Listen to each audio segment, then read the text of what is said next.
नमस्कार, स्वागत है आपका डीबी लाइव ब्रेकिंग में। मैं हूं समीर आत्मज मिश्र और मेरे साथ हैं अमलेंदु उपाध्याय।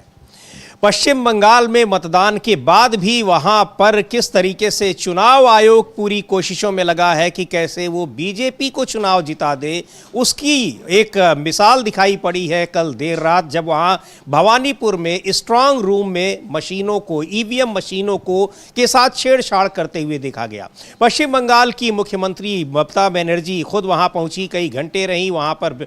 तृणमूल कांग्रेस के तमाम नेता धरने पर बैठे रहे, लेकिन इससे ये साफ पता चल रहा है कि क्या कुछ कर रहा है चुनाव आयोग वहां पर। और दूसरी ओर इस पहले से ही वहां पर चुनाव आयोग सवालों के घेरे में है। पैरामिलिट्री फोर्सेस के जरिए वहां पर तमाम दूसरे राज्यों से आए हुए अधिकारियों और कर्मचारियों के जरिए वहां पर मतदान कराए गए, और अब शायद स्ट्रांग रूम में बंद ईवीएम मशीनें भी सुरक्षित नहीं है, ऐसा साफ दिखाई पड़ रहा है।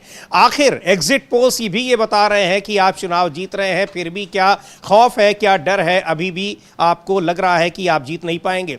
जो एग्जिट पोल्स जो 29 तारीख को आए हैं, उसके बाद भी कुछ एग्जिट पोल्स आ रहे हैं और वो बता रहे हैं कि भारतीय जनता पार्टी और भी ज़्यादा सीटें जीत रही है। तो क्या इस तरीके से सीटें जीती जा रही हैं? लेकिन फिर से वही बात कर रहे हैं कि जो ज़मीनी वहाँ पर रिपोर्ट है, वहाँ के जो समीकरण है, राजनीतिक समीकरण, सामाजिक समीकरण, वो बता रहे हैं कि चुनाव परिणाम 2021 की ही तरह आएंगे। बीजेपी को फ़ायदा नहीं बल्कि नुकसान ही हो सकता है। सीटें बढ़ने की बजाय कम ही हो सकती हैं। लेकिन यहाँ पर क्या ईवीएम को भी बदल कर बीजेपी किसी तरीके से चुनाव जीतने की कोशिश में लगी है? बड़े आरोप लग रहे हैं। तृणमूल कांग्रेस के कई नेताओं ने चुनाव आयोग के इस रवैये पर बहुत ही नाराजगी जताई है। ममता बनर्जी ने चेतावनी भी दी है कि आप किससे उलझ रहे हैं। एक बार सुनते हैं, रात में ही जब ये खबर उनको पता लगती है कि मशीनों के साथ से छेड़छाड़ की जा रही है, उसी समय वहां वो पहुंची और वहां कई घंटे तक मौजूद रहीं। वहां पर तृणमूल कांग्रेस के कई नेता धरने पर भी बैठे रहे। क्या कुछ कहा उस वक्त ममता बनर्जी ने, सुनते हैं उनको। हमने इधर हम इसी पे आए हुए इसी के लिए, ये हमारा काउंटिंग, थैंक यू, हमारा जो ईवीएम मशीन है इधर में स्टोर रूम है। तो आप लोगों को जानकारी है कि नेताजी इंडोर में सीसीटीवी पे हम पाया गया और बहुत सारे जगह में कि उधर में मैनिपुलेशन हो रहा है और बाहर का आदमी आके वो खुल रहा है, देख रहा है, पोस्टल बैलेट को इधर उधर कर रहे हैं। वो देखने के बाद मैंने जब सीसीटीवी मैंने जब देखा टीवी में, तो मैंने सोचा मैं भी थोड़ा देख के आऊँ। तो पहले तो सेंट्रल फोर्सेस मेरे को एंटर ही करने नहीं देते थे। तो वहाँ सेंट्रल फोर्सेस वहाँ पर जाने नहीं दिए, लेकिन वहाँ पर गई और देखा उन्होंने कि क्या कुछ हो रहा है। अब आखिर अमलेंदु जी, ये एग्जिट पोल्स उस दिन आए हैं 29 तारीख को, जिस दिन मतदान समाप्त हुआ। उसके बाद भी एग्जिट पोल्स आ रहे हैं और कुछ ये दावे करते हुए आ रहे हैं कि अब 200-250 के करीब भी सीटें आ सकती हैं। तो बीजेपी आखिर कितनी सीटें चाहती है? पूरी मशीनों को बदल कर वो क्या कुछ करना चाह रही कि 294 सीटें जीतने का रिकॉर्ड बनाना चाह रही है? नहीं, 294 में से बीजेपी 394 जीतना चाहती है, ऐसा लगता है जी। क्योंकि ये जो हरकतें हैं समीर जी, ये तो इस तरह की हरकतें मतलब हैं। हालांकि हम इसकी पुष्टि नहीं कर सकते कि ईवीएम बदली जा रही थी, कि ईवीएम के साथ छेड़छाड़ किया जा रहा था, क्या नहीं किया जा रहा था। लेकिन जो आरोप तृणमूल कांग्रेस लगा रही है, हालांकि चुनाव आयोग ने उसका जवाब दिया। रात में प्रेस कॉन्फ्रेंस करनी पड़ी चुनाव आयोग को। वहाँ के जो सीईओ हैं मनोज अग्रवाल, उनको प्रेस कॉन्फ्रेंस करनी पड़ी। और उस प्रेस कॉन्फ्रेंस पे भी तृणमूल कांग्रेस ने बहुत तगड़ा वार किया है कि आप जो अपनी छवि चमकाने का प्रयास कर रहे हैं, इसकी बजाय आप ध्यान दीजिए कि किस तरीके से गड़बड़ियाँ हो रही हैं, उन गड़बड़ियों को रोका जाए।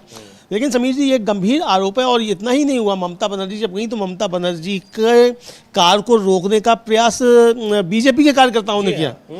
तो यानी आप एक तरीके से कहा जाए कि गड़बड़ी भी करेंगे और गड़बड़ी करके आप फिर विपक्ष जो है उसको आप रोकने की कोशिश करेंगे। इस तरह की भी चीज़ें हुई।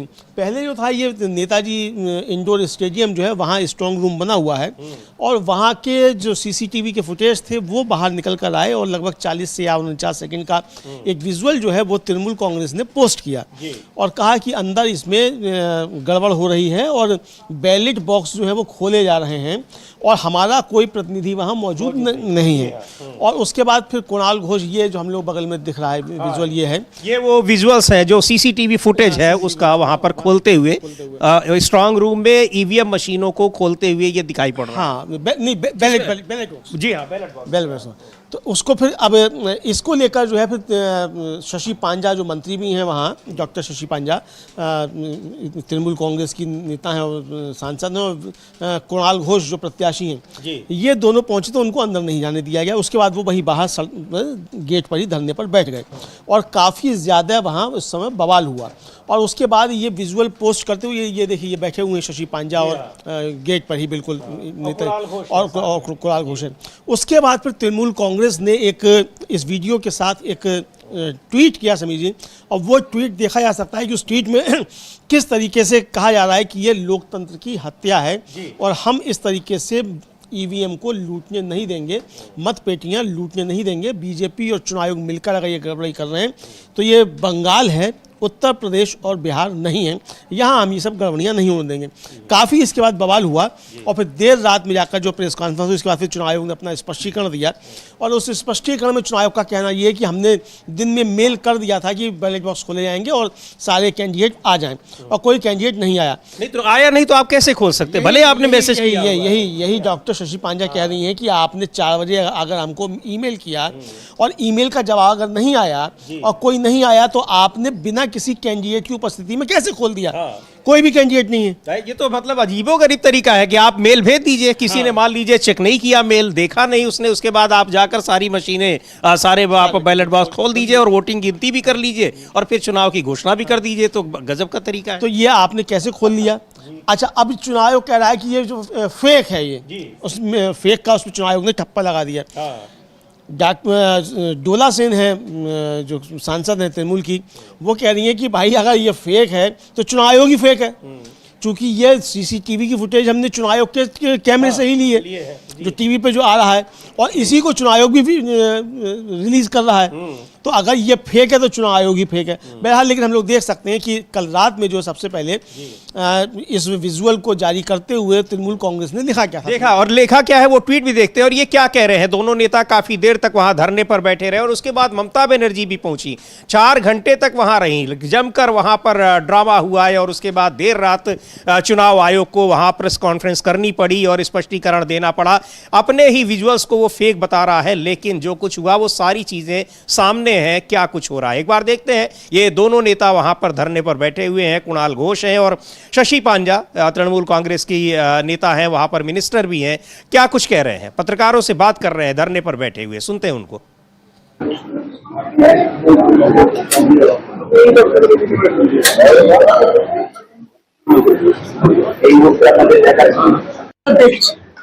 পেপার সিল থেকে আরম্ভ হচ্ছে, মেশিন সিল থেকে আরম্ভ হচ্ছে। এইবারে কেন ইলেকশন কমিশন কম সিল পাঠিয়েছে? সমস্ত সিলে এবার কম সিল পাঠিয়েছে, তাদের প্রেসাইডিং অফিসাররা বলছে আপনার সিইউসি হবে, কন্ট্রোল ইউনিট পিইউসি হবে, আপনার ভিভিপ্যাটে 2টো সিল দিতে হয়, তাহলে 3টে সিল এলে নতুন, আপনার 4 নম্বর সিল এলে না কেন? আমরা পুরনো সিল দিয়ে সিইউটাকে সিল করছি, সিইউতে থেকে তো রেজাল্টটা বেরোবে। সমস্ত বিলুতে যে বোতাম টেপা হলো সেটা তো সিল থেকে রেজাল্টটা পড়ে, তাহলে ভিভিপ্যাটে কাল থেকে ওটাতে অস্বচ্ছতা, ওটাতে অস্বচ্ছতা। तो ये वहां पर बता रहे हैं कि क्या कुछ हुआ है, कैसे वहां बिना तमाम विपक्षी नेताओं या उनके जो कार्यकर्ता हैं उनकी गैर मौजूदगी में ही वहां पर स्ट्रांग रूम में क्या कुछ हो रहा था उसको लेकर बता रही है। तृणमूल कांग्रेस ने जो ट्वीट किया है, कुणाल घोष जो कह रहे हैं कि कल जो हुआ वो ये था कि एक सील बंद स्ट्रांग रूम है, अभी जो बात वो कर रहे थे मीडिया से, अचानक हमने देखा कि सील बंद स्ट्रांग रूम खुल गया और उसके अंदर कुछ हलचल हुई। हम जानना चाहते हैं कि वो किस तरह की हलचल थी, वो कैसे हुई और क्यों हुई, इसीलिए हमने विरोध प्रदर्शन किया क्योंकि हम स्पष्टीकरण चाहते हैं। तो वहां पर ये सारी चीजें हो रही हैं, यानी अगर ये नहीं पहुंचे होते क्यों, इसका मतलब कि क्या कुछ हो रहा था। जो आरोप लगते हैं कि मशीनें पहले से ही वोट डाली हुई रहती हैं, उनसे इनको रिप्लेस किया जाना था, क्योंकि ये कोई पहली बार नहीं हो रहा है, तमाम जगहों पर तमाम राज्यों में हो चुका है। लोकसभा चुनाव के दौरान भी हम लोगों ने किस तरह देखा था अमलेंदु जी, कई दिनों तक, चूंकि वहां पर कई फेज में थे election, Samajwadi party, Congress party के तमाम कार्यकर्ता वहां रात दिन ड्यूटी दे रहे थे, निगरानी कर रहे थे, क्योंकि भरोसा ही नहीं था पूरे सिस्टम पर। बिल्कुल समझिए, भरोसा यहाँ भी नहीं है सिस्टम पर। और इस सिस्टम से भरोसे को ना रहे, ये भरोसा कायम करता हुआ चुनाव आयोग दिख रहा है। कि ये भरोसा बना रहे कि चुनाव आयोग निष्पक्ष नहीं है, चुनाव आयोग बेईमानी करेगा और बीजेपी के लिए करेगा, बीजेपी के साथ मिला हुआ है, तो ये भरोसा जनता का बना रहे, ये चुनाव आयोग भरोसा दे रहा है। तो इस तरीके की हरकतें ये आ रही है। समीर जी, जो कहा जाता है वो ये कहा जाता है कि ईवीएम में गड़बड़ियां कम हो पाती हैं, ईवीएम या तो पूरी पूरी बदली जाए। अब हमें नहीं मालूम कि बदली जाती नहीं बदली जाती हैं, लेकिन जो कहा जाता है ये पूरी पूरी बदली जाती हैं। लेकिन असली गड़बड़ी जो है वो इन बैलेट बॉक्स में ही की जाती है। ये बैलेट पेपर जो होते हैं, अच्छा बड़ी संख्या में आते हैं बैलेट पेपर, क्योंकि जो सरकारी कर्मचारी हैं जो बाहर रह रहे हैं, अब उसमें बुजुर्ग मतदाता भी जोड़ दिए गए हैं, तो इसमें सबसे ज़्यादा घपले किए जाते हैं। और इसीलिए पहले तो होता था कि बैलेट बॉक्स पहले खोलते थे बैलेट पेपर, अब जो है वो जब चाहें तब खोल सकते हैं। यानी जब आपको बैलेंस करना हो, बीजेपी को जिताना हो और आप देख रहे हैं बीजेपी हार रही है, तो बाद में आप खोल लीजिए, और अगर है तो ठीक है, कोई दिक्कत नहीं, कभी भी खोले, कोई समस्या नहीं है। तो ये इस तरीके से गड़बड़ की जाती है, इस तरीके के आरोप लग रहे हैं। बिल्कुल, लेकिन वो देखते हैं क्या तृणमूल कांग्रेस का जो ट्वीट है, और बहुत ही एक गंभीर वो मामला है जिसका जिक्र कर रहे हैं, लिखा है कि खतरे की घंटी, ये दिन दहाड़े लोकतंत्र की हत्या है। सीसीटीवी फुटेज से ये खुलासा हुआ है कि कैसे बीजेपी चुनाव आयोग के साथ मिली भगत करके किसी भी हितधारक की अनुपस्थिति में मतपेटियां खोली जा रही हैं। ये चुनाव आयोग की पूरी जानकारी और संरक्षण में खुलेआम की जा रही घोर चुनावी धोखाधड़ी है। उन्होंने हर तरह की गंदी चाल चली है, नाम मिटाना, मतदाताओं को डराना धमकाना, केंद्रीय बलों का आतंक, पैसों की बौछार, और बुरी तरह विफल रहे हैं। अब हताशा में आकर वे ईवीएम से छेड़छाड़ करने पर उतर आए हैं। लेकिन बंगाल, महाराष्ट्र, दिल्ली या बिहार नहीं है। हम चुपचाप बैठकर उन्हें हमारी लोकतंत्र को लूटते हुए नहीं देखेंगे। हमारी नेता ममता बनर्जी, शशि पांजा और कुणाल घोष नेताजी इंडोर स्टेडियम के बाहर धरने पर बैठे हैं, और ममता बनर्जी स्वयं घटनास्थल का दौरा कर रही हैं और स्थिति का जायजा ले रही हैं। बंगाल की जनता दिन दहाड़े हो रही इस लूट को देख रही है। हम दिल्ली के जमींदारों और उनके कठपुतली चुनाव आयोग को जनता के जनादेश को चुराने नहीं देंगे। ये जो हेडिंग दे रखी है कि ये खतरे की घंटी है, बहुत ही ये गंभीर आरोप है। और इस तरीके से चुनाव मतदान कैसे कराया, आप शुरू से लेकर अंत तक पूरी चुनाव आयोग की क्या भूमिका रही है, वो एक बहुत बड़ा धब्बा चुनाव आयोग की विश्वसनीयता पर है। लेकिन मुख्य चुनाव आयुक्त को इससे कोई फर्क नहीं पड़ रहा है। पूरा का पूरा विपक्ष उन पर अविश्वास कर रहा है। एक एक उनके स्टेप को लेकर उस पर सवाल पैदा हो रहे हैं। बावजूद इसके वो किस तरीके से ये सारी चीजें करता जा रहा है। और जो बात आपने कही कि वो इस चीज को दिखा भी रहा है कि हाँ, हम ये घपलेबाजी कर रहे हैं ताकि बीजेपी को फायदा पहुंच सके। हाँ, बीजेपी को फायदा पहुंच सके और जनता में ये भरोसा रहे कि चुनाव आयोग है तो बीजेपी ही जीतेगी। यानी ज्ञानेश कुमार अगर मुख्य चुनाव आयुक्त हैं और तो बीजेपी ही जीतेगी, जनता में भरोसा बना रहे। तो ये एक तरीके से काम किया जा रहा है, और विपक्ष जो है यही साफ तौर पर आरोप लगा रहा है। और बहुत गंभीर आरोप समीर जी विपक्ष की तरफ से चुनाव आयोग पर लगाए जा रहे हैं, खासतौर से तृणमूल कांग्रेस की तरफ से लगाए जा रहे हैं। हालांकि तृणमूल कांग्रेस के विरोध में भी विपक्षी दल बोल रहे हैं। अधीर रंजन चौधरी जो है वो तृणमूल के खिलाफ बोल रहे हैं, सीपीएम वहाँ तृणमूल के खिलाफ बोल रहे हैं। इस तरह की चीज़ आ रही है। लेकिन तृणमूल के कार्यकर्ता जो हैं और नेता जो हैं वो ज़बरदस्त तरीके से बीजेपी पर हमला बोल रहे हैं। कांग्रेस जो है वो भी कह रही है कि भाई अगर आरोप चुनाव आयोग पर लगता है तो बीजेपी चुनाव आयोग के समर्थन में क्यों आती है। तो ये भी कहा। लेकिन समीर जी, अब जब स्ट्रांग रूम में मशीनें खुल रही हैं अमलेंदु जी, कुछ भी हो रहा है, अगर उस चीज से तृणमूल कांग्रेस को आपत्ति है कि बिना किसी के जो कोई भी राजनीतिक दल के लोग नहीं है, जो लोग चुनाव वहां पर लड़े हैं, लिखा हुआ है कि कोई बेनिफिशियरी नहीं है, तो आखिर इस पे बीजेपी को क्यों आपत्ति नहीं हो रही है? उसको भी तो सवाल उठाना चाहिए। हो सकता है वो तृणमूल कांग्रेस के लिए वो काम हो रहा हो, लेकिन बीजेपी को भरोसा है। बिल्कुल, बीजेपी को चुनाव आयोग पर भरोसा है कि चुनाव आयोग बीजेपी के लिए ही काम करेगा। तो इसलिए, अच्छा ये कहा भी था उन्होंने जब गए थे मिलने के लिए किरण रिजिजू साहब चुनाव आयोग से मिलने, उनकी बाइट हम लोगों ने सुनवाई थी, तो उन्होंने कहा भी था कि हम लोग तो आते नहीं हैं, बहुत कम आते हैं चुनाव आयोग, जरूरत ही नहीं पड़ती है, चुनाव आयोग काम कर रहा है बीजेपी का, तो क्यों आएंगे। तो ये उन्होंने साफ तौर पर कह भी दिया था। ये बड़ी अच्छी बात है कि बीजेपी के नेता अब सच बोलने लगे हैं, और वो सच बोलते हैं कि चुनाव आयोग के पास हमें आने की आवश्यकता ही नहीं है।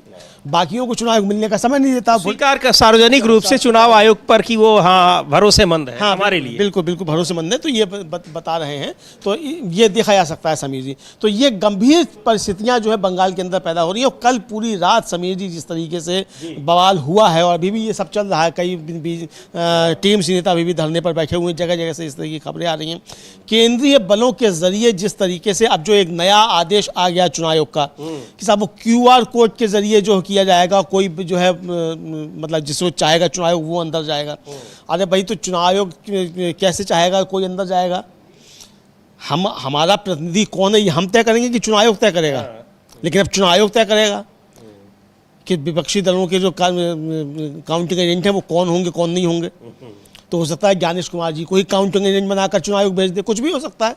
नया चुनाव आयोग है तो ये कुछ भी इस तरह की चीजें हो सकती हैं समीर जी। बिल्कुल यहाँ पर लेकिन एक बार देखते हैं क्या कुछ हुआ। देर रात तक वहाँ ये एक बिल्कुल जिसको कहते हैं कि हाई वोल्टेज ड्रामा चलता रहा। कई घंटे ममता बनर्जी रही वहाँ पर मौजूद रही और उन्होंने बहुत सख्त चेतावनी दी है कि आपने चाहे कहीं और जो कुछ भी किया हो लेकिन यहाँ हमसे पंगा मत लीजिएगा यहाँ पर ये बात समझ में नहीं आ रही है कि आखिर दिल्ली, बिहार और महाराष्ट्र दूसरे राज्यों के लोगों के लिए इस तरह की बात वो क्यों कह रही हैं, पर उन राज्यों के लोगों के वहां के विपक्ष को भी एक बड़ी चुनौती दे रही है अमलेंदु जी। बिल्कुल बिल्कुल, बहुत बड़ी कह भी रही है कि नहीं लड़े आप तो फिर ऐसे ही होगा। कदम कदम पर चुनाव आयोग और बीजेपी ने मिलकर वहां षड्यंत्र कर रखा है, ममता बनर्जी के शब्दों में कहें तो। बिल्कुल समीर जी, ममता बनर्जी के शब्दों में कहें। और देखिए समीर जी, वहाँ टीएमसी गड़बड़ करती है, इसमें कोई शक नहीं है कि टीएमसी भी का वहाँ एक तरीके से कहा जाए कि गुंडा तंत्र है, इसमें कोई दो राय नहीं है। लेकिन सवाल ये कि क्या इस समय बड़ी शत्रु कौन है, ये विपक्ष को सोचना पड़ेगा। खासतौर से मार्क्सवादी कम्युनिस्ट पार्टी या कांग्रेस को ये सोचना पड़ेगा कि इस समय ठीक है आपने चुनाव लड़ लिए, लेकिन अगर आप अभी भी अगर चुनाव आयोग के समर्थन में खड़े हो जाते हैं और बीजेपी के समर्थन में खड़े हो जाते हैं, अधीर रंजन चौधरी जैसे लोग अगर इस समय जो है वो ममता बनर्जी के खिलाफ बयानबाजी करें और चुनाव आयोग का समर्थन करने लग जाएं, तो ये कांग्रेस के अंदर की कमजोरियां हैं जो उनको भी सामने आता है। क्योंकि ये खतरा समीर जी सिर्फ बंगाल के लिए नहीं है, ये एक ट्रेलर दिया जा रहा है कि हम बंगाल में अगर ऐसा कर सकते हैं तो यूपी बिहार की तो बात ही आप छोड़ दीजिए और जगहों की तो बात ही आप छोड़ दीजिए। तो अगर बंगाल में सफल हो जाएंगे तो फिर इस देश में आप लोकतंत्र और चुनाव की आप बात भूल ही आइए बिल्कुल भी। तो ये एक तरह से कहा जाए झांकी है, बंगाल अभी झांकी है, पूरा देश बाकी है, चुनाव आयोग ये बताना चाहता है। बिल्कुल, और ये क्या कुछ हो रहा है एक बार देखते हैं इसको भी कि वहां किस तरीके से पूरा जो स्ट्रांग रूम में उस पर आरोप लग रहे हैं। चुनाव आयोग ने जरूर सफाई दी है, लेकिन बड़ा सवाल यह है कि किसी भी पार्टी का कोई प्रतिनिधि अगर नहीं है तो किसी उन लोगों की गैर मौजूदगी में कोई भी, चाहे बैलेट बॉक्स हो, ईवीएम हो, उनके साथ कोई छेड़छाड़ कैसे की जा रही है, क्यों की जा रही है। एक बार इसको देखते हैं यहाँ ये क्या हो रहा है।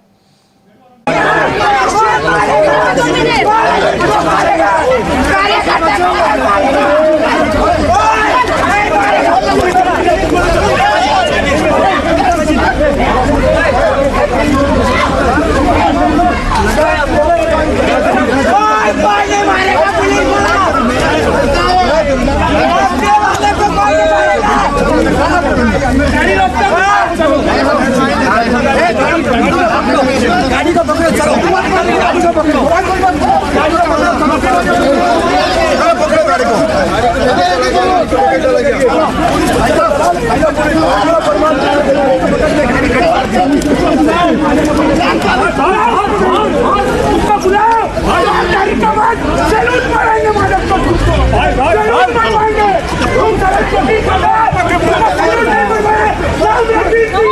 गाड़ी को क्या है तुम ओपन जाओ ना, तुम्हें क्या जाओ, तुम्हें क्या करना है, सामने जाओ।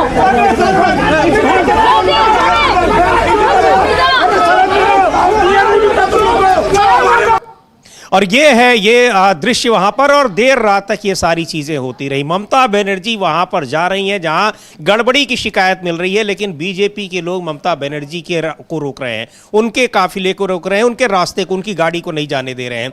अब ये भी कितनी हैरानी की बात है अमलेंदु जी की गड़बड़ी हो रही है स्ट्रांग रूम में, बीजेपी के लोगों को उस गड़बड़ी से बिल्कुल भी कोई दिक्कत नहीं हो रही, कोई समस्या नहीं है, बहुत मतलब वो आशान्वित है वहां से। लेकिन अगर ममता बनर्जी जाकर उस गड़बड़ी को पकड़ रही है तो उनको दिक्कत हो रही है। यानी वो बिल्कुल आश्वस्त है कि चुनाव आयोग जो कुछ भी कर रहा है वो हमारे फायदे के भले के लिए कर रहा है। बिल्कुल सभी जी, उनको लगता है कि उनके भले के लिए कर रहा है और ये दिखता भी है, मतलब उनको लगता ही क्या है।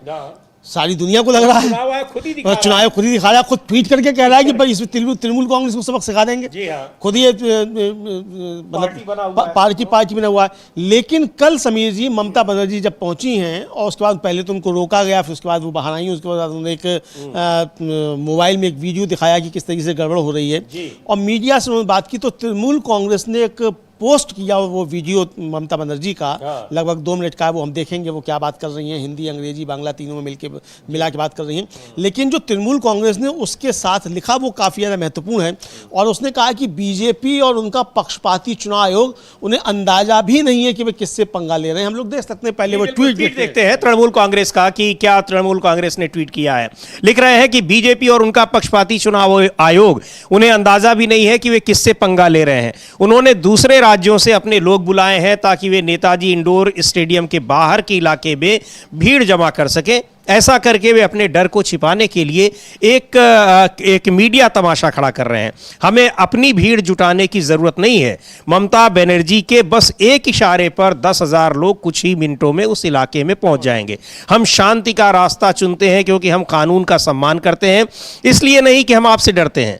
लेकिन हमारी शालीनता को हमारी कमजोरी समझने की भूल न करें। अगर आपने एक भी ईवीएम को छूने की कोशिश की, अगर आपने जनता के जनादेश को चुराने की कोशिश की, तो आपको अपने इन कामों के पूरे और बेकाबू अंजाम भुगतने पड़ेंगे।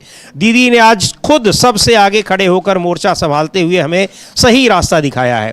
हम पूरी तरह सचेत हैं, हम पूरी तरह चौकस हैं। किसी भी तरह की छेड़छाड़ की कोशिश करने पर जनता के भारी गुस्से का सामना करना पड़ेगा। हमारी इस चेतावनी को गंभीरता से लें। बंगाल को लूटने नहीं दिया जाएगा। इसको ममता बनर्जी ने क्या कहा, पत्रकारों को उन्होंने वीडियो दिखाते हुए बताया कि क्या कुछ हो रहा है।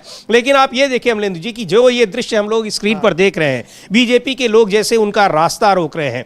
इधर ईवीएम के साथ छेड़छाड़ की जा रही है। स्ट्रांग रूम के भीतर बहुत ही सुरक्षित माना जाता है, वहां उस स्ट्रांग रूम में ये सब हो रहा है। और उसके बाद ये अब ये जो वहां पर संघर्ष की स्थिति बनती जा रही है, बाद में फिर ये होगा कि ये ममता बनर्जी, उसके पहले यहां एग्जिट पोल्स दिखा दिए गए जिनका कोई आधार नहीं है। हाँ, अब एक 29 तारीख के बाद भी अभी भी आ रहे हैं एग्जिट पोल जो 200-250 तक पहुंचा दे रहे हैं बीजेपी को। फिर ये नैरेटिव बनाया जाएगा कि ये हार रहे हैं इसलिए ये सब कर रहे हैं। नहीं, ये कह रहे हैं और इस पर हमला बोला है ममता बनर्जी ने भी, तृणमूल कांग्रेस ने भी इन एग्जिट पोल्स पर।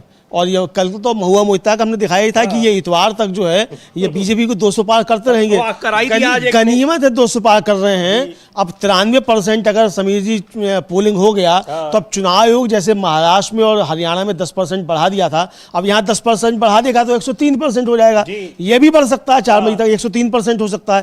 अगर ये 103% तक हो जाएगा तो 294 में से 350 सीटें बीजेपी की आ जाएंगी।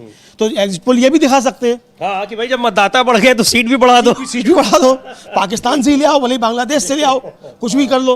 बिल्कुल, ये उनके नेता बता ही चुके हैं कि अमित शाह जी पाकिस्तान में भी बीजेपी को जिता सकते हैं, वहां से भी सीटें लेकर आ सकते हैं, तो ये कुछ भी कर सकते हैं। लेकिन जो ममता बनर्जी कह रही हैं उसको सुनते हैं क्या कहा ममता बनर्जी ने उस समय जब वो वहां पर थी और घंटों वहां पर रही। और महत्वपूर्ण बात यह है कि वो जनता के साथ, वहां पे कार्यकर्ताओं के साथ हर मोर्चे पर खुद खड़ी दिखाई पड़ रही हैं।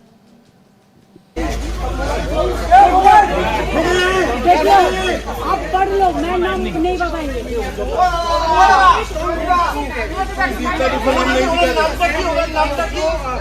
प्रदीप का प्रो बात निकाल लो, प्रदीप का प्रो निकाल लो तो क्या होता है, दीप होता है। ये है प्रजापति। अरे भाई प्रदीप बोली नहीं, बोले कि पोटा बात दो, निकाल लो। अच्छा बोझे नहीं इस तरह का वीडियो दीदी क्या है, क्या दिखा है, वीडियो से है। इन्होंने फेस टाइम लाइव कर रहे हैं, आप लोग फेस टाइम देख लो ना, फेस टाइम में फेस टाइम लाइव कर रहे हैं सामने।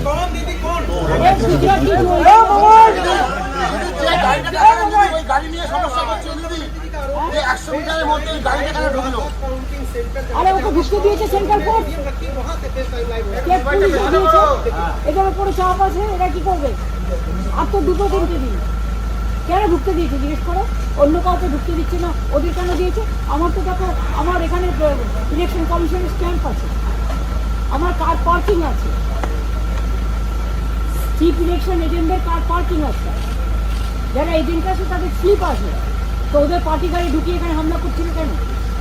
ওরা জানে না আমি এখানে একবার বললে কলেজ ট্রেনে 10,000 ছেলে চলে আসবে, সেটা কি ভালো হবে? সামলাতে পারবে তো গল্প নেই।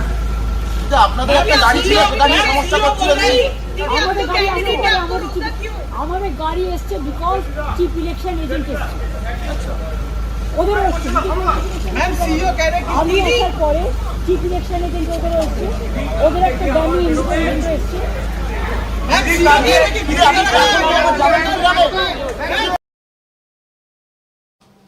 तो ये है, कह रही हैं ममता बनर्जी, वहाँ दिखा रही हैं, वीडियो भी दिखा रही हैं, और इसके बाद उन्होंने स्ट्रांग रूम में जो कुछ था उसका भी विजुअल उन्होंने ट्वीट भी किया था। तृणमूल कांग्रेस ने भी कह रही है सीधे सीधे कि बीजेपी और उनका पक्षपाती चुनाव आयोग, उन्हें अंदाज़ा भी नहीं है कि वो किससे पंगा ले रहे हैं, और ये चेतावनी दी है। लेकिन उसके पहले किस तरह से उनको रोका गया, यानी पश्चिम बंगाल को बिल्कुल युद्ध भूमि में बदल कर रख दिया है चुनाव आयोग ने, ऐसा लग रहा है। और उस तरह की स्थितियां वो पैदा भी करना चाह रहा है, क्योंकि वहां तृणमूल कांग्रेस के लोगों को रोकने के लिए, ममता बनर्जी को रोकने के लिए बीजेपी के लोग आ रहे हैं। हाँ बिल्कुल समझिए, इतनी सारी पैरामिलिट्री भेजे हुए हैं, लेकिन आप देखिए कि उनको किस तरीके से वहां पर रोका जा रहा है, और वहां किसी तरीके से उन कार्यकर्ताओं को रोकने की कोशिश नहीं हो रही है। किसी को रोकने की कोशिश नहीं हो रही है, और यहाँ नहीं दिखाई पड़ रही है CAPF जो है कि बीजेपी के कार्यकर्ताओं को रोके। यानी एक चीफ मिनिस्टर का रास्ता इस तरीके से रोका जा रहा है, और इसको लेकर कोई जो है वो CAPF दिखाई नहीं पड़ रही है। जो राज्य पुलिस के कुछ कर्मचारी हैं वो थोड़ा सा वही दिख रहे हैं, वो भी ममता बनर्जी सिक्योरिटी में होंगे, सिक्योरिटी में होंगे, तो इसलिए वो सिक्योरिटी वाले होंगे। तो ये भी हो सकता है कि ये जो तैनात है पुलिस, वही ना वो सिक्योरिटी वाले ही हों, जो उनकी सिक्योरिटी में वो आए हों। लेकिन समिति जो चुनाव आयोग ने अपनी सफाई दी, उस सफाई पर कि ये जो फेक जो कहा कि ये विजुअल फेक है, मिसलीडिंग का छप्पा लगा दिया, फेक न्यूज़ उसी के सीसीटीवी, अपने ही सीसीटीवी फुटेज को कह रहा है फेक। हाँ, अपने ही सीसीटीवी को कह रहा फुटेज। तो इसी पर डोला सेन जो TMC की सांसद हैं, वो कह रही हैं कि अगर ये आधिकारिक वीडियो है, हम अपनी तरफ से कोई वीडियो नहीं दिखा रहे हैं, और अगर चुनाव आयोग जो वीडियो दिखा रहा है वही हमने साझा किया है, और अगर वह फर्जी निकला तो चुनाव आयोग भी फर्जी है। तो चुनाव आयोग कैसे फर्जी है, पहले हम डोला सेन को सुनते हैं, फिर प्रमोद तिवारी जो कांग्रेस के राज्यसभा में उपनेता हैं, वो किस तरीके से बीजेपी और चुनाव आयोग की ध्रुवी संधि पर अपनी बात कह रहे हैं, उसको सुनेंगे। जी बिल्कुल, कि यहाँ पर यानी अगर चुनाव आयोग कह रहा है कि फेक है, तो फिर चुनाव आयोग इसका मतलब खुद फेक वीडियो को प्रचारित कर रहा है और वो उसको फैला रहा है। तो डोला सेन ये आरोप लगा रही है, सुन लेते हैं डोला सेन क्या कह रही हैं। इलेक्शन कमीशन की तरफ से हर एक स्ट्रांग रूम के बाहर CCTV फुटेज का वीडियो दिखाई दे रहा है, आप भी जाके देख सकते हैं। तो उधर का वीडियो है, ऑफिशियल है उधर का वीडियो। हमारी तरफ से कोई वीडियो उठाया नहीं, क्योंकि हमको तो अंदर जाना माना है। तो इलेक्शन कमीशन की तरफ से जो वीडियो फुटेज, CCTV का वीडियो फुटेज स्क्रीन में दिखाया जा रहा है, वो हमने शेयर किया। तो वो अगर फेक होगा तो इलेक्शन कमीशन ही फेक निकलेगा। तो ये सब बात करने में फायदा क्या। और सबको पता है इलेक्शन कमीशन कितना beyond law, beyond convention, beyond anything, क्या कुछ नहीं किया। 225 हमारे को सिटीजन का मौत हो गया, देहांत हो गया। हमारे 92 lakh voter deleted or adjudicated, however they are outside from the vote, they didn't cast their vote in 23rd on 29th। तो जो जी चाहे वो कर रहे हैं। कल इलेक्शन कमीशन वाला CCTV वाला जो वीडियो फुटेज वो शेयर किया, वही हमने सबसे शेयर किया हमारी पार्टी की तरफ से, और उसमें स्पष्ट रूप से दिखाई दिया कि स्ट्रांग रूम खुल के लाइट जला के कुछ हो रहा है खुदीराम अनुशीलन केंद्र के अंदर, सबको दिखाई दिया। इसीलिए हमारे कैंडिडेट्स वहां गए थे, और उसके बाद उन्होंने प्रेस कॉन्फ्रेंस करके बोले हैं कि वो पोस्टल बैलेट के लिए हो सकता, लेकिन उसके लिए भी कैंडिडेट को या चीफ इलेक्शन एजेंट को या पार्टी को, सब, सिर्फ हमको नहीं, सबको पता कराना था, नहीं किया। इसीलिए सिर्फ हमारे 2 कैंडिडेट नहीं, ऑपोजिशन की कैंडिडेट भी गए थे और इलेक्शन कमीशन मजबूरन उन सबको ही दिखाया कि ये पोस्टल बैलेट वाला है। तो प्रश्न ये है, वो पहले क्यों नहीं बताए? स्ट्रांग रूम जब सील होता, सबका साइन रहता है, सब पार्टी का, सब कैंडिडेट की तरफ से, पार्टी का कैंडिडेट की तरफ से कैंडिडेट या चीफ इलेक्शन एजेंट का। तो वो क्यों खुला पोस्टल बैलेट ही सही, वो काम करने की पहले सबको बताया क्यों नहीं? सवाल ये है, ये बियॉन्ड लॉ है, not at all as per our law of the land.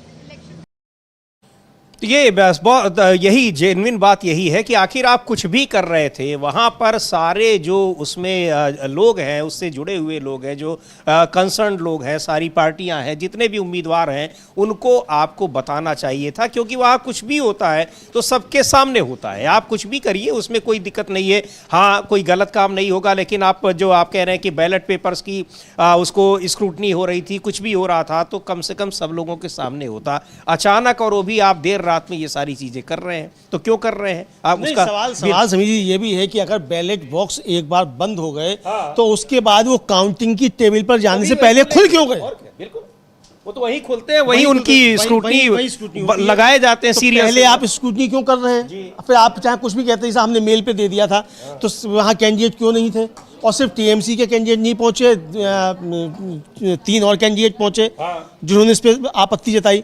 तो ये आपत्ति जताने का आपने अवसर दिया ही क्यों? सबसे बड़ी बात ये है।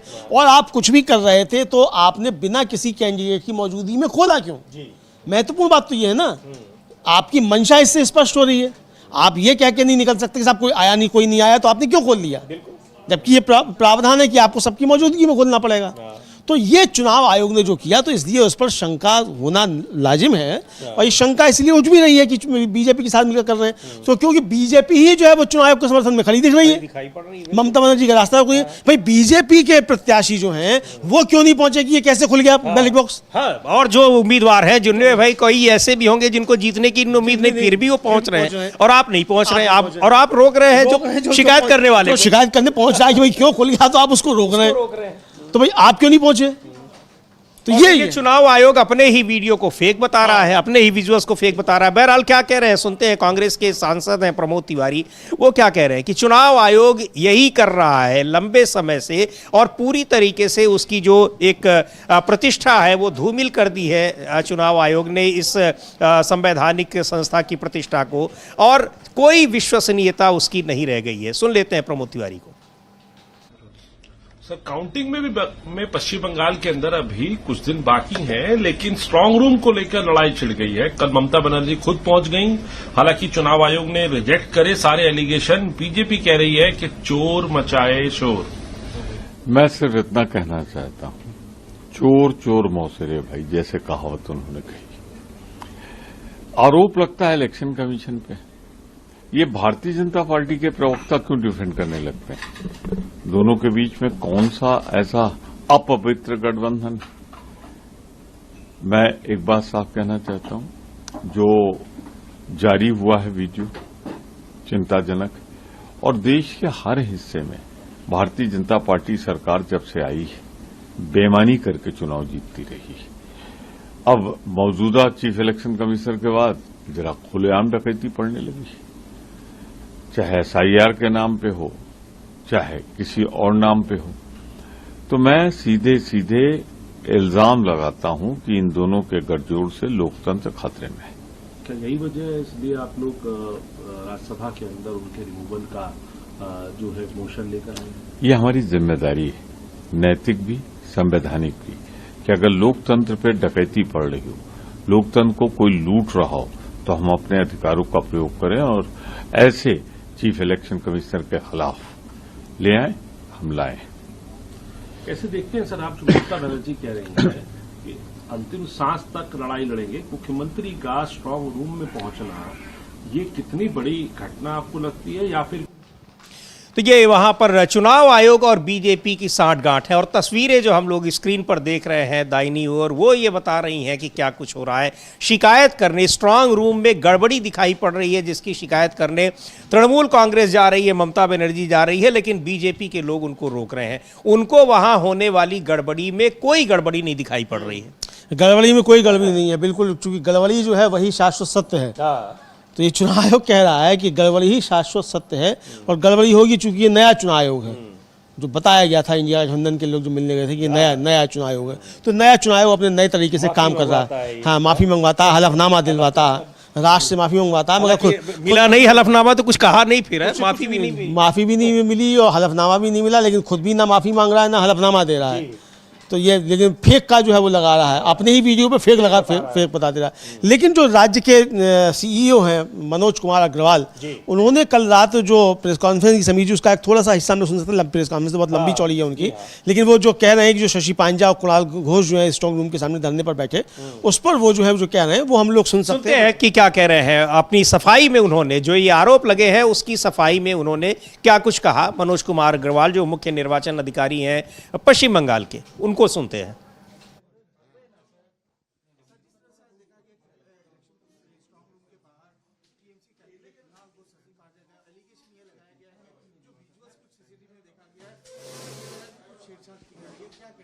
विजुअल जो सीसीटीवी में देखा गया है इतना ट्रांसपेरेंट था, तब तो विजुअल आया। कोई सीसीटीवी बंद तो नहीं कर दिया। जो जितने आठ जो स्ट्रांग रूम है वहां पे 7 ईवीएम के और 1 पोस्टल बैलेट का, सबका सीसीटीवी फीड तो बाहर जा रहा है। बाहर का 3 लेयर है सिक्योरिटी का, उसके बाहर है सीसीटीवी जहां पॉलिटिकल पार्टी के लोग बैठ के दे सकते हैं। उन्होंने हलचल देखी कि 4 बजे आसपास वो हलचल हो रही है। हाँ, हलचल हुई 4 बजे के आसपास, हमारे स्टाफ गए, वो खोल लेते आपका कहते हैं पोस्टल बैलेट का रूम, क्योंकि पोस्टल बैलेट का रूम क्या नियम है कि 4 बजे खोलेंगे।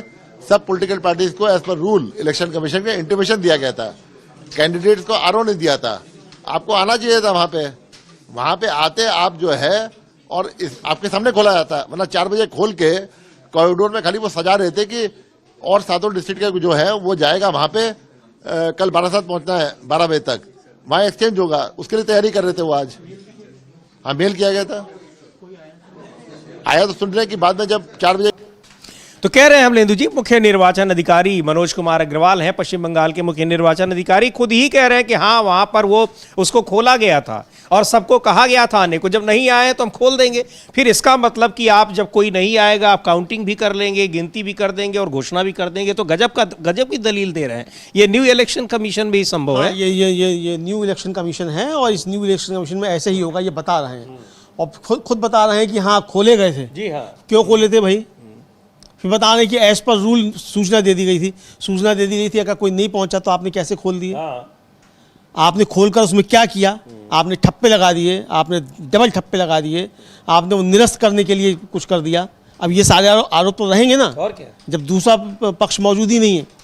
लेकिन बड़ा लॉजिक बड़ा दिलचस्प है कि आप 12-1 बजे रात कह दीजिए कि भाई हम 3 बजे ये करने जा रहे हैं और कोई नहीं आया तो आप कहेंगे हम तो बुलाए थे, आप तो आए नहीं। ईमेल, अच्छा रात में 3 बजे कौन ईमेल चेक करता है भाई? अच्छा, और कह रहे हैं कि 4 बजे हलचल हुई थी, ये भी स्वीकार कर रहे हैं कि 4 बजे हलचल हुई थी। फिर बता रहे हैं कि बाहर उसका सब डिस्प्ले हो रहा था। अगर बाहर डिस्प्ले हो रहा था और टीएमसी जो बाहर डिस्प्ले हो रहा था वही आपका फुटेज जारी कर रही है, तो आप इस पर फेक कैसे लगा दे रहे हैं ठप्पा? फिर जो डोला सिंह कह रही हैं, तो ये बड़ी अजीबो तरीके की जो हरकतें हैं वो चुनाव आयोग करता हुआ समीजी दिखाई पड़ रहा है और इसीलिए अविश्वास चुनाव आयोग पर और ज्यादा बढ़ता चला जा रहा है। बिल्कुल, और इधर जो जिस तरह से प्रमोद तिवारी कह रहे हैं कि ये अब बिल्कुल परंपरा सी बन गई है कि चुनाव आयोग भारतीय जनता पार्टी के लिए ही काम कर रहा है। समाजवादी पार्टी के प्रवक्ता हैं आशुतोष वर्मा, उन्होंने भी चुनाव आयोग पर यही आरोप लगाए हैं और चुनाव आयोग भी लग रहा है कि उसके ऊपर जो आरोप लग रहे हैं वो पुख्ता करना चाहता है कि हाँ ये आरोप बिल्कुल सही दिखाई पड़े, इसलिए वो कुछ ऐसे काम करता जा रहा है कि साफ साबित हो जाए कि बीजेपी के साथ वो मिला हुआ है, बल्कि मिला भी नहीं है बल्कि बीजेपी के लिए ही काम कर रहा है। यानी संविधान ने उसको भारतीय जनता पार्टी के लिए जगह जगह सारे राज्यों में सरकार बनाने के लिए एक तरीके की जिम्मेदारी दे रखी है। चुनाव आयोग कुछ ये बताना चाह रहा है। अमलेंदु जी, बिल्कुल समीर जी, यही चुनाव आयोग शायद बताना चाहता है कि अलग अलग सबको जिम्मेदारी दी हुई है और अलग अलग जिम्मेदारी वो सब उठा रहे हैं। लेकिन जिस तरीके से सेंट्रल की फोर्सेस समीर जी हैं वहाँ और सेंट्रल की फोर्सेस के जरिए जो कराया जा रहा है, इससे ये साफ समझाया सकता है कि जो आरोप लग रहे हैं वो आरोप गलत नहीं है। और हम लोग देख रहे हैं तमाम विजुअल्स इस तरीके के जारी हो रहे हैं कि सेंट्रल की फोर्सेस किस तरीके से हमले कर रही हैं और मतदाता वोट डालने जा रहा है, लाठी चलाई जा रही है, महिलाओं के ऊपर लाठी चलाई जा रही है। ये सारी चीज़ें देखने में आई है। बुजुर्ग को इतना पीछे उसकी जान ही चली गई। इस तरह की चीज़ें सब जो आ रही हैं, तो ये यानी आप सब कुछ करने के बाद 91 लाख नाम जो हैं आप उस मतदाता सूची से काटने के बाद, इसके बाद भी अगर आप नहीं जीत पा रहे हैं तो आप इस तरीके से अब जीतने की कोशिश करेंगे। तो ये सामने आ रहा है। तो सुन लेते हैं क्या कह रहे हैं आशुतोष वर्मा, समाजवादी पार्टी के प्रवक्ता, चुनाव आयोग की भूमिका को लेकर और जो कुछ भी यहाँ पश्चिम बंगाल में स्ट्रांग रूम में हो रहा है उसको लेकर। नहीं, देखिए, मुझे लगता है कि ये भी पॉलिटिकल वायलेंस है और चुनाव आयोग बार बार अपनी पीठ थपथपाती है कि पॉलिटिकल वायलेंस नहीं हुई। बंगाल के चुनाव के हर गली से एक पॉलिटिकल वायलेंस की खबर आई है। उसके बावजूद जब तक कोई मरता नहीं है तब तक वो पॉलिटिकल वायलेंस नहीं कहते हैं, पहली चीज। दूसरी, कैसे हो गया कि रात के समय बैलेट बॉक्स को खोला गया, ये कौन अधिकारी हैं? और एक चुनी हुई मुख्यमंत्री अपने ट्विटर हैंडल पे, सोशल मीडिया हैंडल पे अगर इस वीडियो को डालती है तो ज्ञानेश कुमार को खड़े होकर इसे बताना चाहिए। दुखद ये है कि हमारे देश का चुनाव आयोग भारतीय जनता पार्टी के साथ मिलके वो सारे गलत काम कर सकते हैं जिससे लोकतंत्र को खत्म किया जाए, और ज्ञानेश कुमार इसमें सबसे बड़े भागीदार हैं। तो ये आरोप लगातार लग रहे हैं और चुनाव आयोग इन आरोपों से बेखबर है, बल्कि वो अगर जितने आरोप लग रहे हैं तो उसी तरीके से वो और भी ज़्यादा इस तरह के काम कर रहा है कि दिखाई पड़े कि हाँ वो बीजेपी के लिए काम कर रहा है। ऐसी स्थिति में बड़ी हैरानी की बात है अमलेंदु जी की पूरा SIR प्रक्रिया को लेकर जितने सवाल उठे, सुप्रीम कोर्ट में भी मामला गया, अभी भी चल रहा है, लेकिन इन सब के बावजूद सुप्रीम कोर्ट ने पूरा उसके लिए रास्ता तैयार किया कि वो SIR भी करवाए, चुनाव भी करवाए, चाहे बिहार हो, चाहे पश्चिम बंगाल हो, या अब आने वाले जो दूसरे राज्यों में भी होगा। लेकिन इन सब के से जो लिखा है, अभी जो तृणमूल कांग्रेस का शुरू में हम लोगों ने ट्वीट देखा जो जिक्र किया कि कैसे ये लोकतंत्र के लिए ये खतरे की घंटी है, इसको समझने की जरूरत है। ये बहुत ही महत्वपूर्ण है कि ये दिन दहाड़े लोकतंत्र की हत्या है, ये तृणमूल कांग्रेस कह रही है। बिल्कुल समझिए, जो ये है दिन दहाड़े लोकतंत्र की हत्या है और इसमें सारी संवैधानिक संस्थाएं शामिल हैं। जी हाँ, लोकतंत्र की हत्या करने में सारी संवैधानिक संस्थाएं शामिल हैं, ऊपर से लेकर नीचे तक। सरकार और चुनाव आयोग की बात छोड़ ही दीजिए। 27 लाख जो नाम समीर जी जो ट्रिब्यूनल में पहुंचे हैं और जिनको नहीं मिला मताधिकार, 1000 कुछ को ही उनमें से मिला, तो ये कैसे चुनाव हो गया? 27 लाख लोग जब आपके यहाँ खड़े हुए हैं, और किस पे? Logical discrepancy. यानी आपका नाम अगर समीर आत्मज मिश्र है और समीर आत्मज मिश्र में जे में अगर ए और जुड़ गया तो आपका नाम कट गया। अब आप अपने कागज लेके टहलते रहिए, चुनाव हो जाएगा, उसके 5 साल के बाद आपको वोट आप डाल दीजिएगा और सुप्रीम कोर्ट टिप्पणी भी कर देगा कि भाई आपको बाद में डाल देंगे तो कौन सी मुसीबत आ जाएगी। तो यानी जो संविधान का कस्टोडियन है उसके यहाँ से इस तरह की टिप्पणियां आ जाएंगी। मतलब सीधे कह रहा है कि आप नहीं वोट डालेंगे तो क्या फर्क पड़ता है। मतलब जिस एक मताधिकार को लेकर इतनी लंबी लड़ाई लड़ी गई है स्वतंत्रता आंदोलन के दौरान, उस मताधिकार को लेकर सुप्रीम कोर्ट की ये टिप्पणी, ये कितनी हैरान करने वाली? बिल्कुल हैरान करने वाली समीर जी, बहुत खतरनाक टिप्पणी है ये। इसका मतलब कि आप तानाशाही को, आप लोकतंत्र की हत्या को आप जस्टिफाई कर रहे हैं, ये है। लेकिन मालूम होना चाहिए कि अगर लोकतंत्र में वोट नहीं पड़ेगा तो जज साहब की नियुक्ति भी नहीं होगी, और अगर लोकतंत्र में सरकार के ऊपर अंकुश नहीं रहेगा फिर पर्ची से ही नियुक्तियां भी, पर्चियों से नियुक्तियां हो जाएंगी। IAS अफसरों की तो हो ही रही है पर्चियों से नियुक्तियां, यहां भी होने लगेंगी पर्चियों से नियुक्तियां। तो ये समझ में अभी नहीं आ रहा है, लेकिन बाद में देर में आती है चीजें समझ में, ये समझ। बिल्कुल। और इसी को लेकर RJD के सांसद हैं मनोज झा, वो भी क्या कह रहे हैं, बहुत गंभीर चिंता जताई है जो कुछ भी हो रहा है पश्चिम बंगाल में उसको लेकर, और ये कितना घातक है। मामला केवल पश्चिम बंगाल का चुनाव का नहीं है, ये देश के पूरे लोकतांत्रिक ढांचे के लिए कितना घातक है, ये सवाल उठा रहे हैं। सुनते हैं प्रोफेसर मनोज झा को। इसके अलावा से कैसे देखते हैं पश्चिम बंगाल से कल तस्वीरें आई, ममता बनर्जी स्ट्रांग रूम तक पहुंच गई, CCTV उनके पास था, दिखा रही थी, छेड़छाड़ करने की कोशिश की गई तो मुझे आना पड़ा और करो या मरो की स्थिति, आखिरी सांस तक लड़ूंगी। हालांकि चुनाव आयोग ने सीधे तौर पे सभी एलिगेशंस को खारिज करते हुए कहा है कि हम पूरे चाक चौबंद तरीके से निगरानी कर रहे हैं। देखिए, चुनाव आयोग से क्या अपेक्षा करते हैं आप? क्या कहेगा? चाक चौबंद तरीके से नहीं कर रहे हैं, या हम पक्षकार हो गए? ये कभी मानेंगे?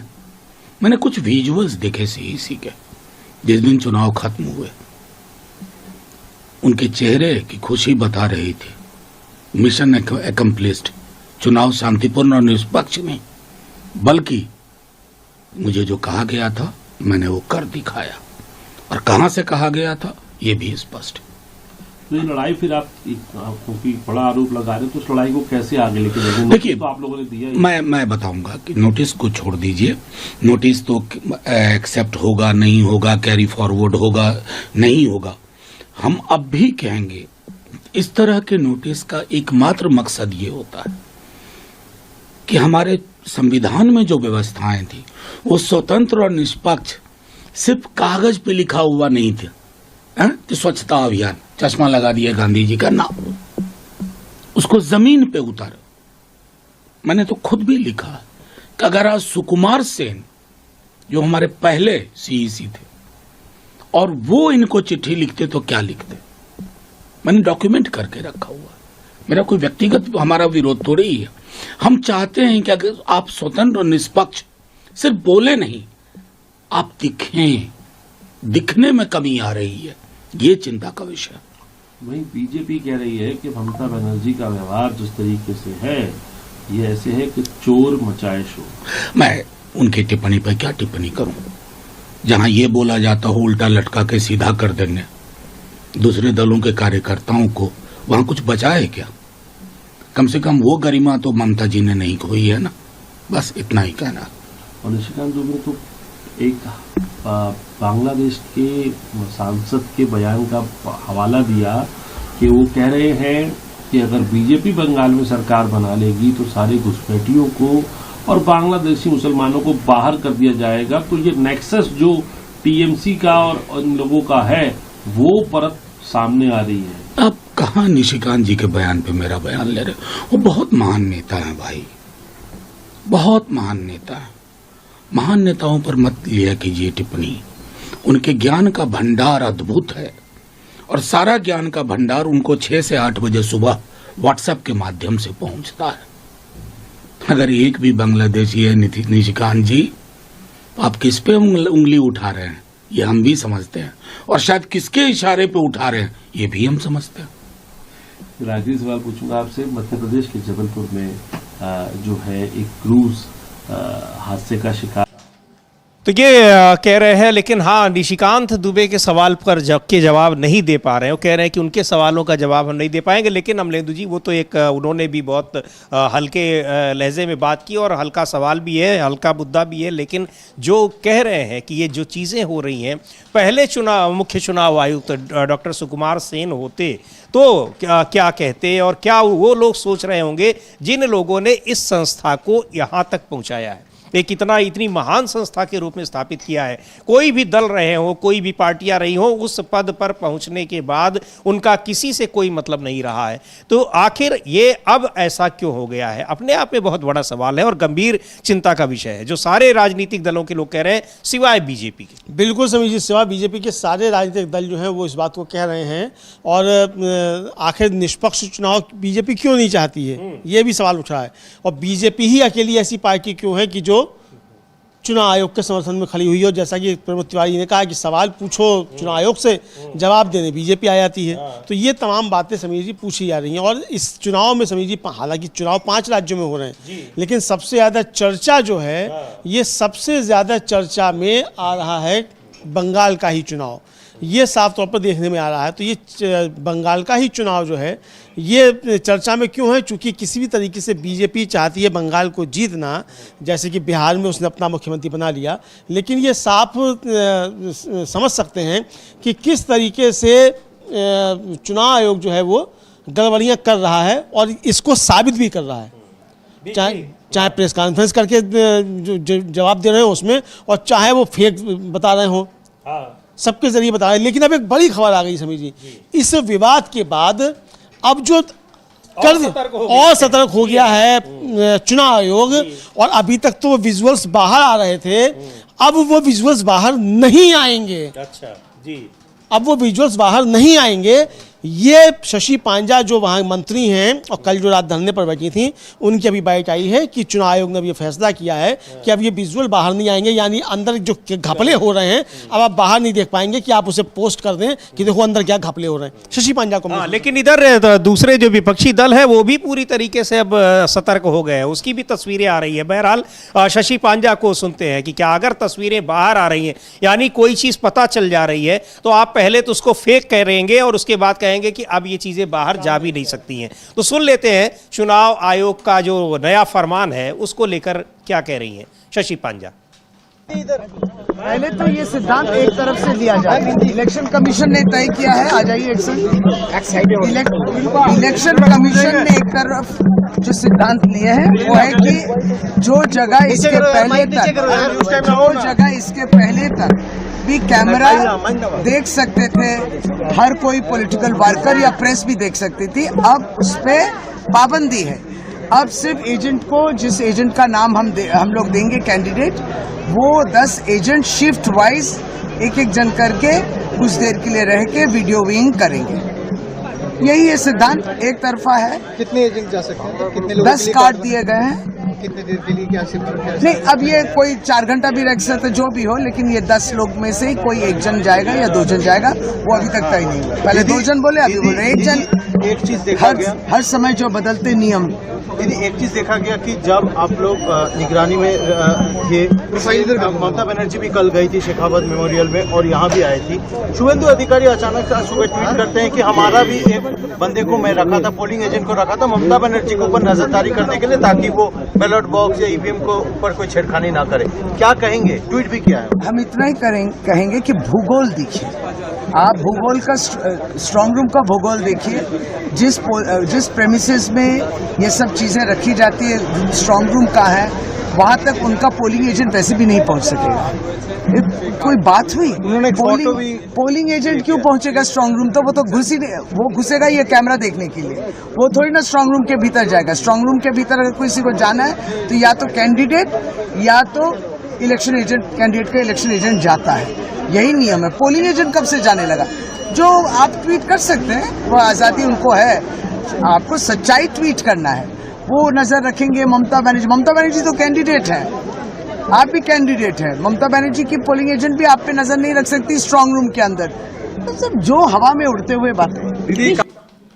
तो यहाँ किस तरीके से चुनाव आयोग ने अब नियम ही बदल दिया है कि वहाँ पर किसी को कोई, न तो मीडिया के लोग, न तो वहाँ पर कैंडिडेट कोई बाहर उसको नहीं पोस्ट कर सकता है। अभी चूंकि वो आ गया स्ट्रांग रूम में क्या कुछ हो रहा था उसको लेकर, लेकिन ये है कि आप वहाँ क्या जो गड़बड़ी करेंगे, कितना भी आप छिपाएंगे, चूंकि ये तमाम एजेंट्स उनकी निगाहें हैं और अब और भी ज़्यादा वो सतर्क हो गए हैं, ये चीज़ें छिपने वाली नहीं हैं। और वहाँ जिस तरीके से ये कोशिशें की जा रही हैं, दूसरी ओर आपकी जो पूरी भूमिका वहां पर इस चुनाव के दौरान रही है, उसको लेकर पहले से ही विपक्षी पार्टियां सतर्क हैं। केवल तृणमूल कांग्रेस ही नहीं, दूसरी पार्टियां जो हैं, वो भी जो नॉन बीजेपी पार्टियां हैं, सतर्क हैं। हाँ, केवल निश्चिंत दिखाई पड़ रही है तो भारतीय जनता पार्टी दिखाई पड़ रही है, और इसी वजह से ये कहा भी जा रहा है कि भारतीय जनता पार्टी और चुनाव आयोग के बीच एक नेक्सस है, दोनों के बीच में एक तालमेल है, और चुनाव आयोग बीजेपी के लिए काम कर रहा है, उसको जिताने के लिए काम कर रहा है। बिल्कुल समझिए, बीजेपी को जिताने के लिए काम कर रहा है चुनाव आयोग, ये आरोप लग रहे हैं और इसको साबित भी चुनाव आयोग कर रहा है।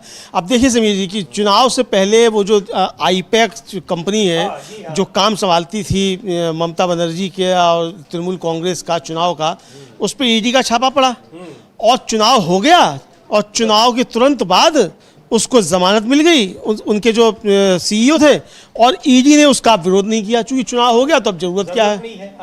लेकिन 10 साल पुराना मामला है था, उसमें चुनाव से पहले उसको सख्त आवश्यकता पड़ गई थी, अब कोई नहीं। तो ये तो आप खुद ही साबित करते हैं अपने कर्मों से, तो ये कोई विपक्ष आरोप तो गलत थोड़ी लगाता है, लेकिन ये है। लेकिन समीर जी, अच्छे दिनों की बहुत दिनों से चाहत थी लोगों को, अच्छे दिन आ गए हैं।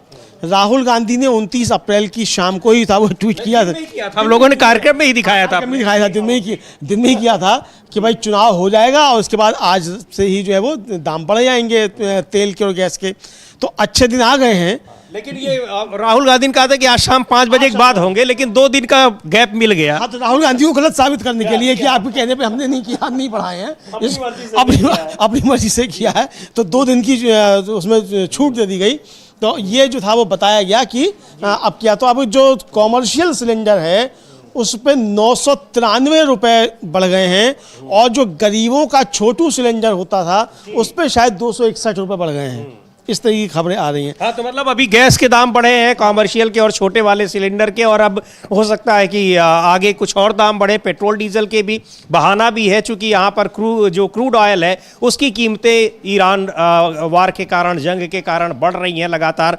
बहरहाल अभी जिस तरीके से जिक्र किया अमलेंदु जी ने कि आईपैक के वहाँ उसके जो डायरेक्टर हैं उनको जमानत मिल गई। पवन खेड़ा के खिलाफ भी असम में विधानसभा चुनाव के दौरान उनके खिलाफ भी जो एफआईआर दर्ज कराई गई थी, अग्रिम जमानत के लिए उन्होंने सुप्रीम कोर्ट का रुख किया था। अब सुप्रीम कोर्ट से उनको भी अग्रिम जमानत मिल गई है। पवन खेड़ा को, कांग्रेस पार्टी के प्रवक्ता हैं, कल रिजर्व रख लिया था फैसला सुप्रीम कोर्ट ने, लेकिन आज उनको सुबह जमानत दे दी गई है। तो ये सब देखते हुए, अब हालांकि ये कोइंसिडेंस भी हो सकता है, लेकिन सारी चीजें चुनाव के पहले क्या कुछ हो रहा है और उसके बाद चुनाव के बाद वो परिस्थितियां कैसे बदल रही हैं, इन सब के बीच कोई संबंध हो या ना हो, लेकिन होता हुआ दिखता तो है ही। बिल्कुल समीर जी, होता हुआ दिखता है कि चुनाव से पहले अगर एक कहा जाए